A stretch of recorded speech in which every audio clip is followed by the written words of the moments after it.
The night rain drummed against the black sedan as the city blurred by like a fading dream. Nia sat silent in the passenger seat, her hands clenched around a cracked phone she couldn't bring herself to check. The man beside her, tall, composed, unreadable, hadn't spoken in 10 minutes. The air between them was heavy with things neither dared to name. When the car finally stopped in front of Malik's secluded estate, the headlights cut through the mist to reveal towering iron gates and manicured shadows. He stepped out first, offering no umbrella, no explanation, only a quiet gesture for her to follow. Nia hesitated, the kind that comes from pride, not fear. But debt had a way of erasing pride. She followed him up the wet stone path, shoes splashing softly. The mansion loomed like judgment itself. As the door opened, warm light poured out. But something in his eyes warned her that not all warmth meant safety. The night felt less like arrival, more like surrender. The house was quiet enough to hear thoughts echo. Nia's suitcase wheels clicked faintly on marble, each sound swallowed by high ceilings and distant thunder. Malik walked ahead without looking back, stopping only to gesture toward the guest wing. It wasn't kindness, it was business. But when their eyes met briefly by the staircase, something unspoken shifted. She noticed the loneliness hiding behind his discipline, and he noticed the fight in her silence. Both understood this arrangement wasn't about comfort.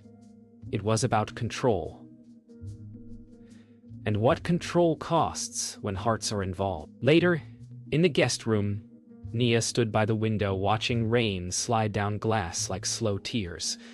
Everything around her screamed wealth, yet she felt invisible. Malik's voice came faintly from the doorway, low, deliberate. He told her the rules. No interference, no curiosity, no late-night wandering. She nodded, but her silence wasn't surrender. As the door clicked shut, she whispered to herself that no man could own her peace, not even one who paid for her roof. Downstairs, Malik poured himself a drink, the amber liquid catching light from the fireplace. The storm outside seemed to answer his thoughts, restless, heavy, unresolved.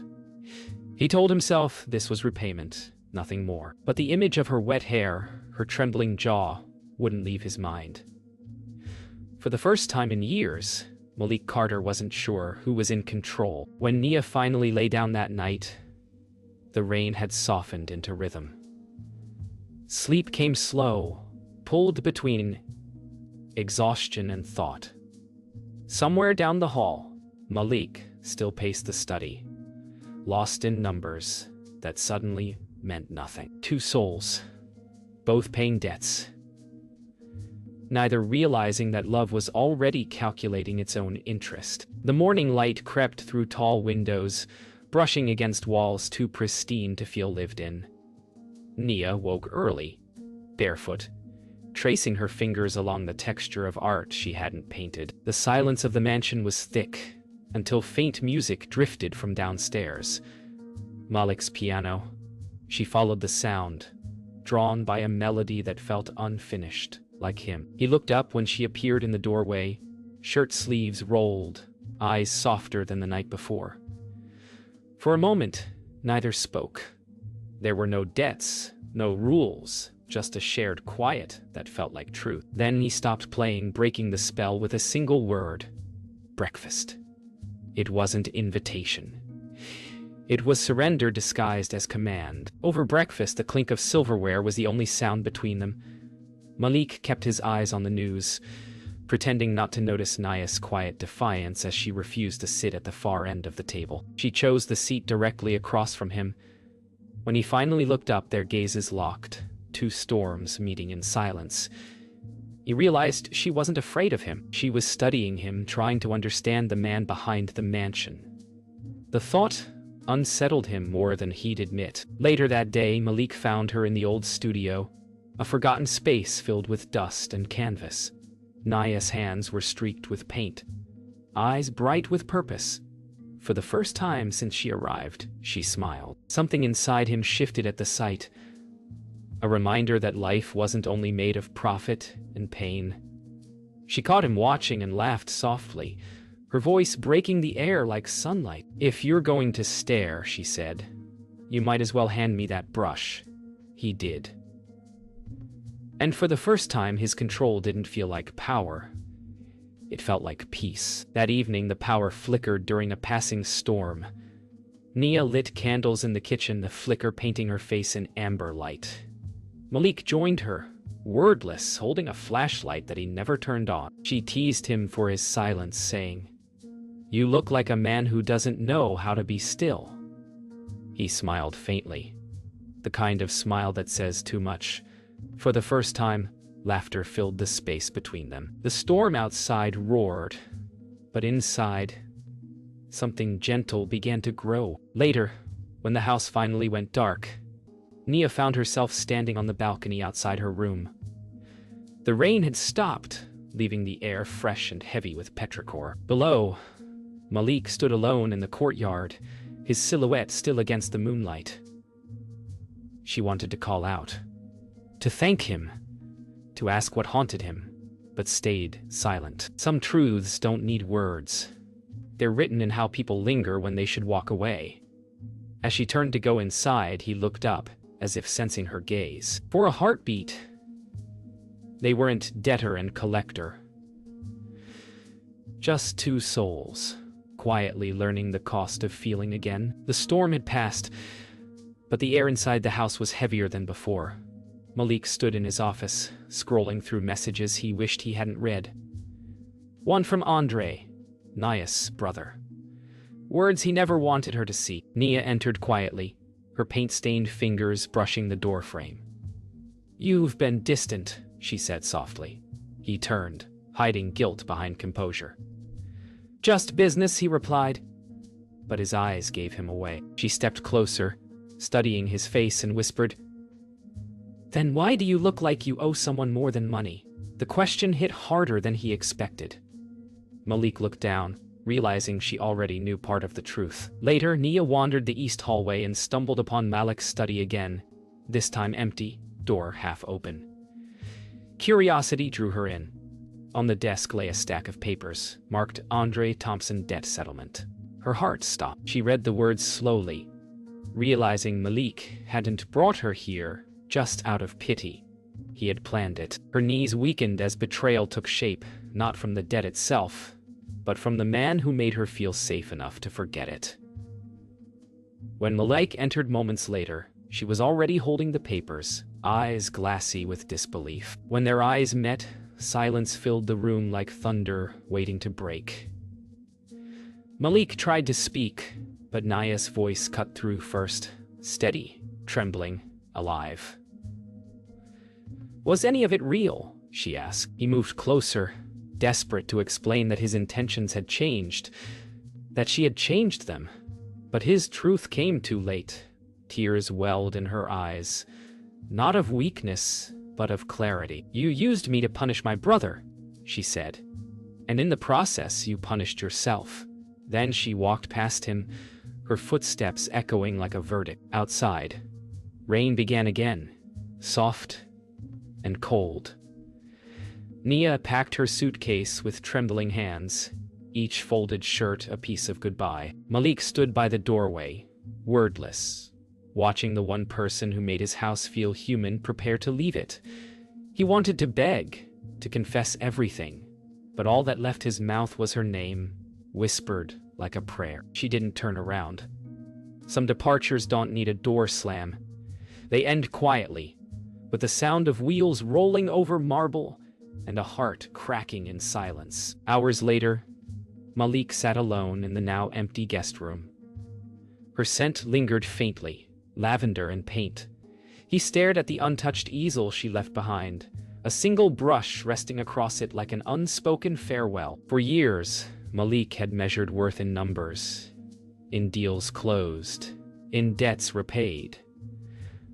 But as he sat in that silence, he realized the cruel irony. The one debt he couldn't pay was the one his heart owed to her. 3 months passed before Malik could breathe without thinking of her. The mansion felt colder now, not from the weather, but from the quiet. He buried himself in work, sealing deals and buying properties that meant nothing. Late one night, his sister Janelle called, her tone sharp as ever. "You're slipping," she said. He almost laughed. "Maybe I'm finally human," he answered. But after she hung up, he stared out his office window and realized what scared him most wasn't losing control.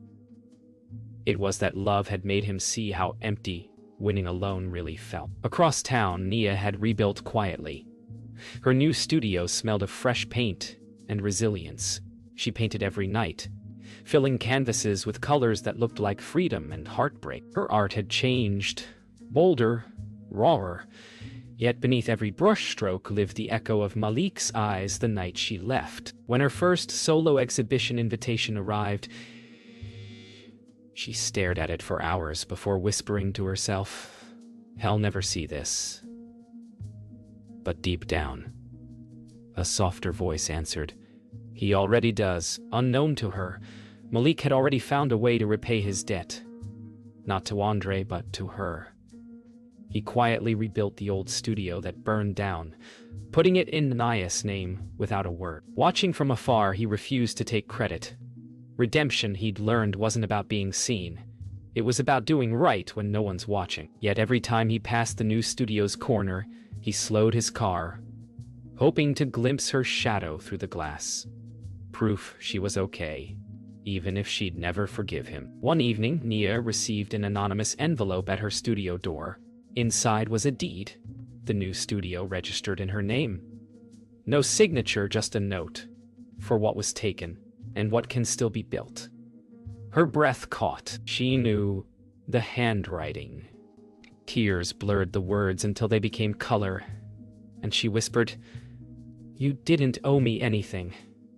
But love, even broken, has its own balance sheet, one that pays in forgiveness long before it asks for return." Back at the mansion, Malik poured himself a drink, but didn't taste it. The night air felt lighter somehow, as though the walls had forgiven him too.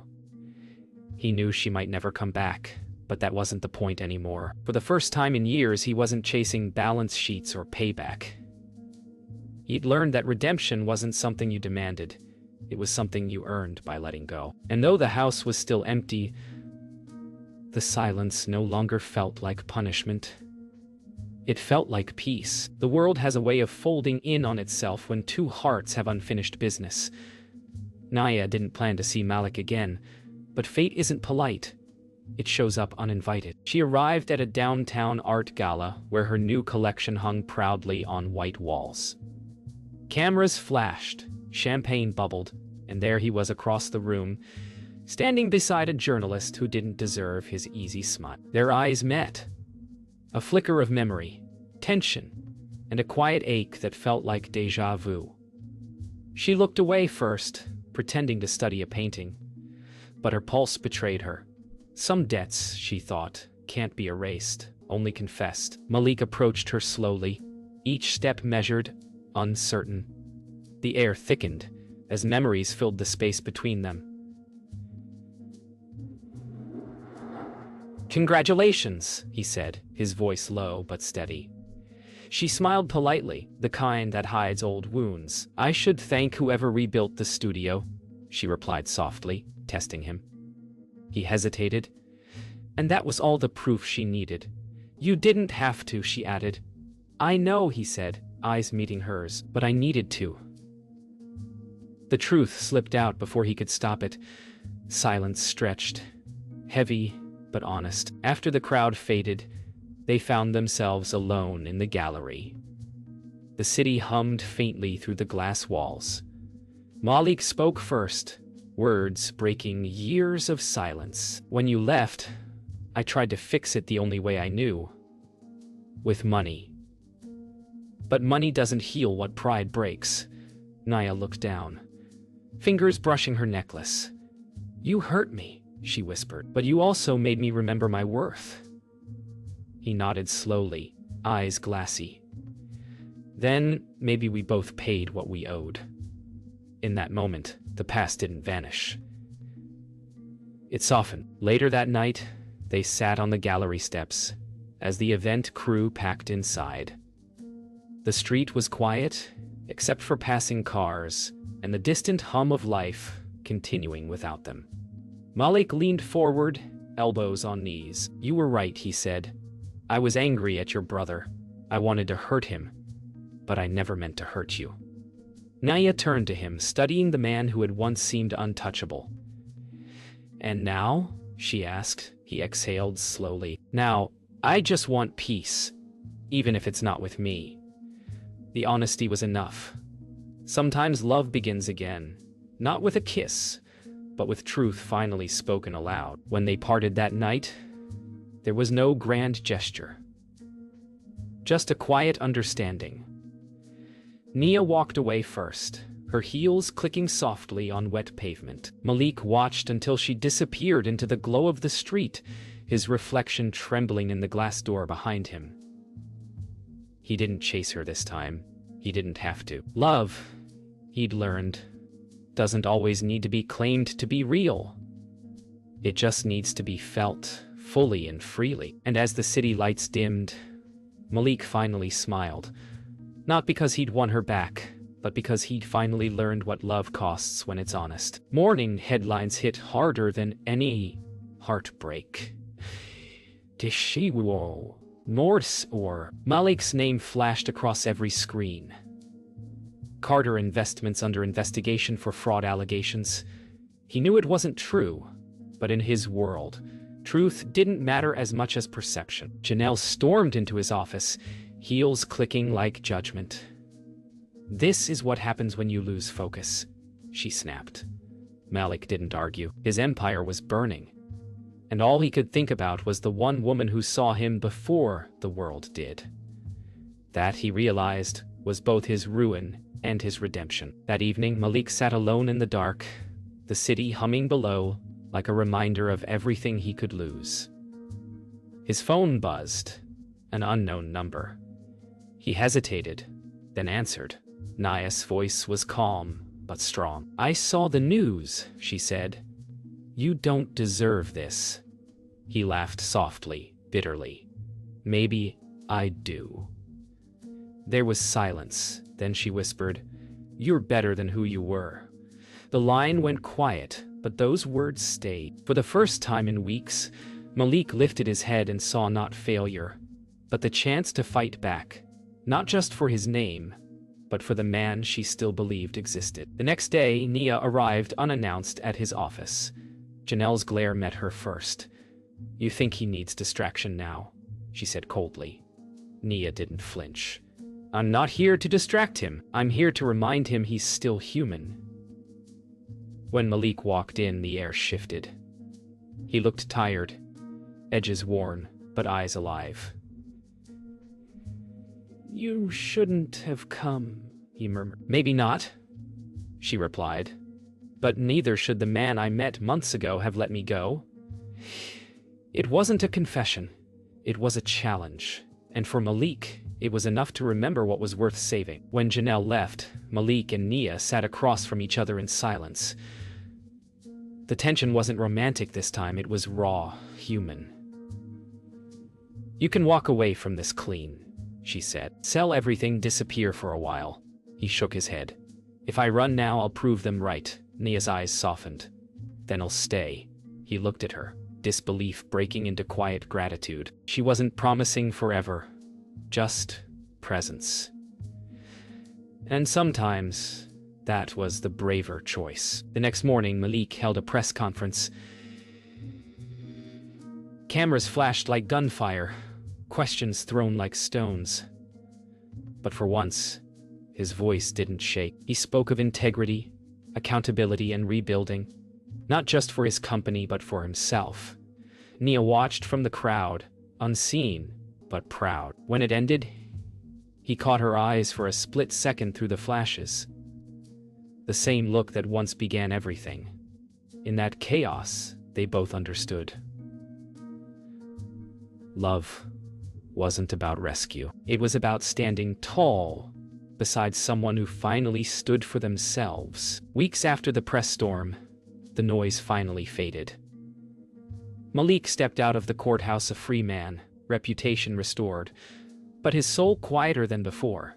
Outside, cameras waited, but he barely noticed them. Across the street stood Nia. No words, no expectations, just presence. For a long moment, they didn't move. Then she smiled, the same soft, forgiving smile that had once undone him completely. He crossed the street slowly, every step closing the distance between who he'd been and who he was now. When he reached her, he didn't speak. He simply whispered, "Thank you." She nodded. Sometimes forgiveness doesn't need apologies, just understanding. Later that afternoon, they met at her studio, the same place he'd rebuilt in silence. The walls were now alive with color, every canvas breathing proof of her resilience. Nia handed him a painting, an abstract swirl of gold and charcoal. "It's called Paid in Full," she said softly. He looked at it, realizing it wasn't about money or guilt. It was about transformation. "You kept the colors we started with," he murmured. "Some debts," she replied with a smile, "don't deserve to stay dark." They walked through the neighborhood together, passing murals, small shops, and laughter spilling from cafe doors. Malik spoke of turning his company toward rebuilding communities, not just profit, but purpose. "You'd make a terrible businessman," she teased, bumping his shoulder lightly. He smiled. "Maybe. But I'd finally be a good man." Her laugh, full, free, filled the air, and in that sound he heard everything he'd been fighting for. Not success, not redemption, but peace. That evening they stood at the site of a new project. An art and housing center they planned to open together. The sign read, "Carter and Thompson Foundation. Building from the heart." Nia traced the letters with her fingers, then looked at him. "You really think people change?" she asked quietly. Malik nodded. "Only when love costs them something real." She smiled and slipped her hand into his. No vows, no grand promises, just two hearts choosing to rebuild, one brick of trust at a time. Night settled gently over the city. They sat on the building's rooftop, lights flickering below like a heartbeat. Malik leaned back, exhaling the weight of years. "Funny," he said quietly. "I brought you home to repay a debt." Nia smiled, resting her head on his shoulder. "And ended up paying with your heart," she whispered. They both laughed softly. The kind of laughter that comes after pain, the kind that heals. The camera would linger there, on two silhouettes, peaceful at last, before fading to black. Because sometimes, love's truest ending isn't a kiss. It's peace.